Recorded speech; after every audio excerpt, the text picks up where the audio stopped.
to get his starport out. Going to be throwing Tech Lab down on that, but I doubt he's going to be using that as an actual producing building. He'll probably be going for Medivacs and then supporting this army with the Medivacs. We do see now 2 engineering bays down, very nice in order to be able to get dual upgrades out. And I was hoping I was right. We do. Oh no, we see an armory go down, so he's going to be going for tanks, and then either getting the upgrades for them or just grabbing himself a few Thors. Nice sensor tower positioning here from UED in order to be able to scout anything Tester does do in this vicinity. Sensor towers have a huge range. It's actually pretty ridiculous how big that range is, because you can just see what the hell is going on at any point. So yeah, very cool stuff, Terran, cool stuff. A scan now going down and revealing that Tester does have these High Templar, so he's going to be very, very cautious when it comes to massing these Marines and Marauders up in such a large clump, as the Psionic Storm will just rip them apart.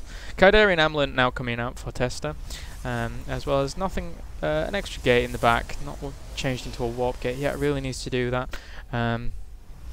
But just pretty much getting his production as fully fledged as he possibly can do. Do you see now a lot of Marines and Marauders, as well as siege mode being upgraded for these siege tanks, so effectively going to rip through. Oh, but this Void Ray did get charged and take down a supply depot, Psy-locking UED, so very nice play there from Tester, keeping this Void Ray alive for the entire duration of the game. 2 kills on that now. It's very rare you see players keep their initial Void Rays alive. Most of the time they just get suicided into the base or get picked off by stimmed Marines. So very nice play from Tester there, valuing every single unit, which is what we should all be doing. Playing a pylon down here in the mist now, just to be able to warp units into a more forward position, as well as just keep an eye on what is going on in that mist. It can always be very annoying if something does appear in there and piss around. I probably shouldn't have used that word, but it doesn't matter too much. Anyway, now we do see 2 more barracks coming down from UED, so a massive, massive, massive Marine Marauder force going to be coming out here, as well as that first starport up, so we're going to be seeing some Medivac action. Observer now coming in for Tester, just to be able to scout, see how much he does have, and at this point, a massive planned out base here going down for Tester. It's a virtual base, there is nothing here yet apart from 1 cannon. Anyway, we do see that Tester has a very, very scary looking force in my opinion. These High Templar have tons of energy.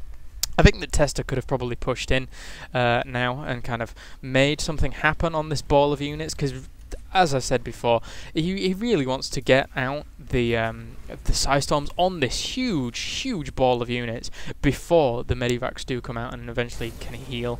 As well as he would need to feed back the Medivacs if they did have an especially large amount of energy, so that would waste a little bit of time for the mass Psystorm death to go down on this ball.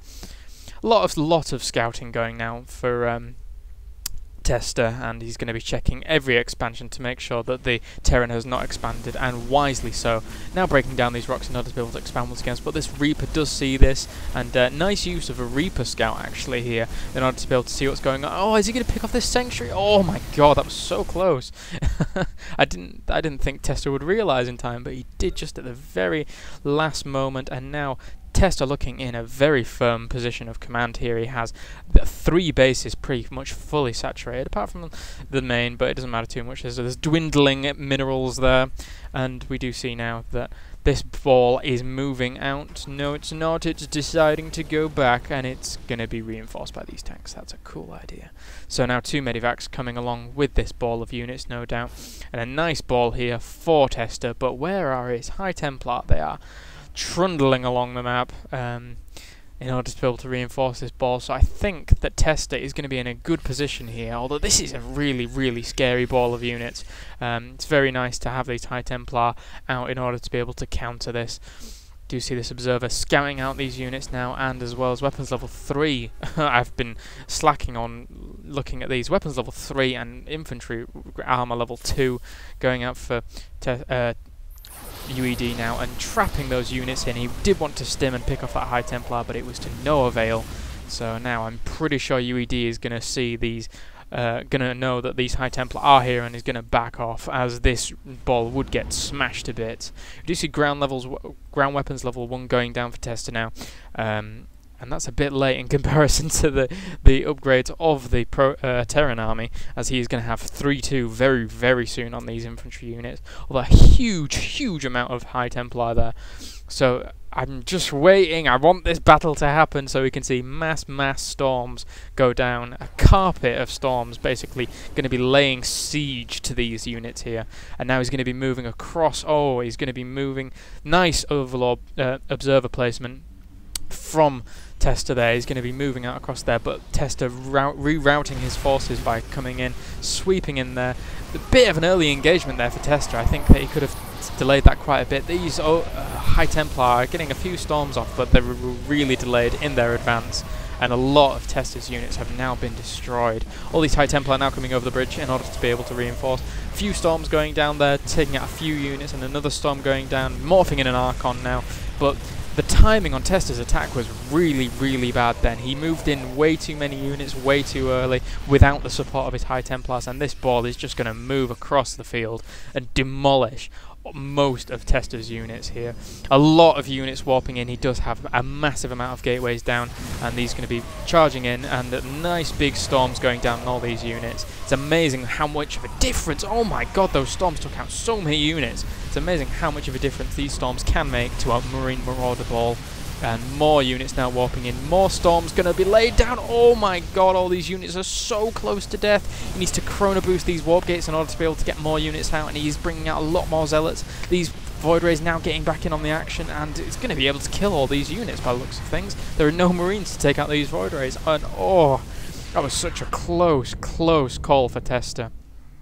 I think now, considering that Tester does have 5 bases to the Terran's 2, that was pretty much an all-in from the Terran there, and Tester is going to be able to come around with these Void Rays and be able to mash the Terran units, as well as reinforce with a lot of gateways that he does have currently in use. Now weapons level 2 coming down for the Protoss, and now these Void Rays just going to be charging on this missile turret, as well as these Marines going to come in and try and save the command center, but it looks like the command center is going to go down from these charged Void Rays, and now that they are charged, they're going to be in a firm position of command. Oh, but this Viking does shoo them away. But now 7 Void Rays to test to UED's few Marines. It's going to be demolished. And we do see now High Templar, a lot of Zealots coming in now. They do have Zealot charge. They're going to rip apart this force, and they are going to be charging in. We need to see these High Templars get in on the action, get a few storms down, and here they come. They're going to be some storms. Nice force fields. They're dividing the armies, and the Viking coming in to reinforce. But all these storms are going to take them out, and UED does GG. Whew. So, thank you very much for watching that, guys. Tester there showing us that after suiciding God knows how many units, you can still come back into the game, especially with 5 expansions or 4 expansions up. So yeah, and a fleet beacon. So we did have flux veins as well. Thank you very much for watching, guys, and I will see you guys next time.